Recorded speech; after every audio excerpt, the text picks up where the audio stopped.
Our book today in the Thom Hartmann Book Club is Separated by the Border, a birth mother, a foster mother, and a migrant child's 3,000-mile journey by Gena Thomas. This is from the introduction.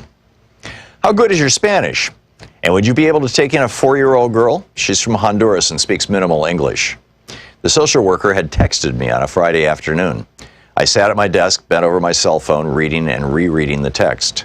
My thoughts traveled to Honduras, bachata, balades, clothes hanging on the line. So many things in our lives seem to have prepared us for this moment. My son was attending a bilingual school. I'm a former ESL teacher, and my husband Andrew and I speak Spanish, plus Honduras already had a piece of my heart. As those thoughts came, I tried to push them away. The voice of logic came in loud and strong. We had just gotten into a routine with Emma, our foster daughter. 2 foster children and 2 biological children would be too much for us to handle.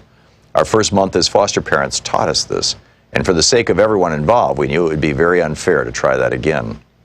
A little later, the social worker called and left me a message saying, "It looks like the Office of Refugee Resettlement, the ORR, and Immigration and Customs Enforcement, ICE, will get her on Monday in court. It'll only be the weekend. Call me back after you talk to Andrew." I asked Andrew when I got home, "We can manage 4 kids for one weekend, right?" He said he doubted it would last only a weekend, but I convinced him that if ORR and ICE were involved, they would get her on Monday. A few minutes later, I called our social worker and said that we'd do it. When I walked into the social worker's office, Julia was sitting there in a brand new bright pink Barbie t-shirt. The social worker said they'd found the t-shirt in their clothing closet and Julia wanted it. Beautiful, soft onyx curls framed the girl's umber face. Her dark complexion made me speculate she was from a coastal region. She stood in dirty flip-flops next to the social worker's chair, chit-chatting away in Spanish without a care in the world.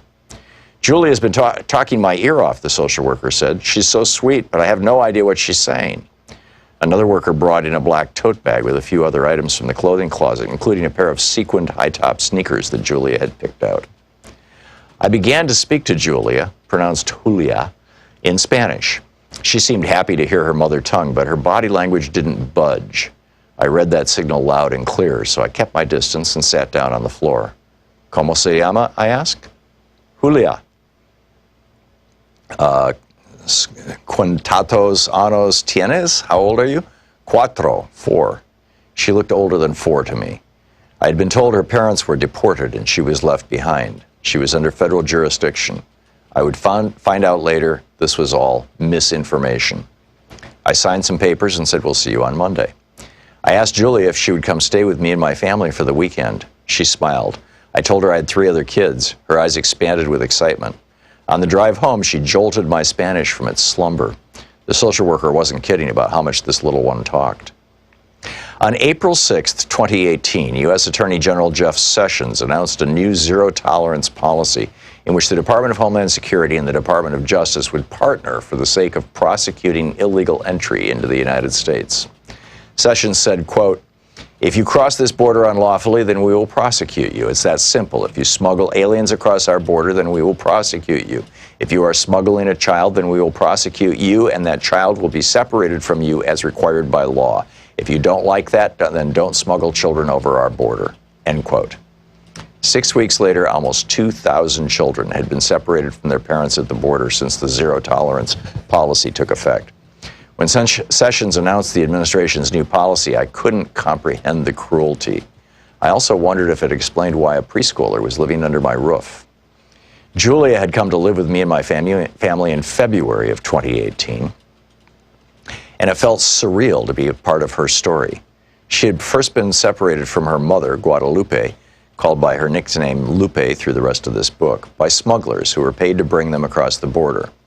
Julia had then been separated from her stepfather, Carlos, by U.S. Customs and Border Protection, likely because what was recognized by the Honduran government as stepfather was not recognized by the U.S. government as the same, a detail I didn't understand until an immigration expert read the first draft of this book and explained it. Julia had already suffered much trauma, and separating her from her stepfather had only inflicted more.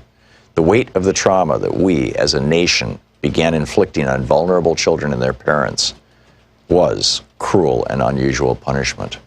When I heard that my own country was going to begin separating children regularly from their parents as a policy, It broke me.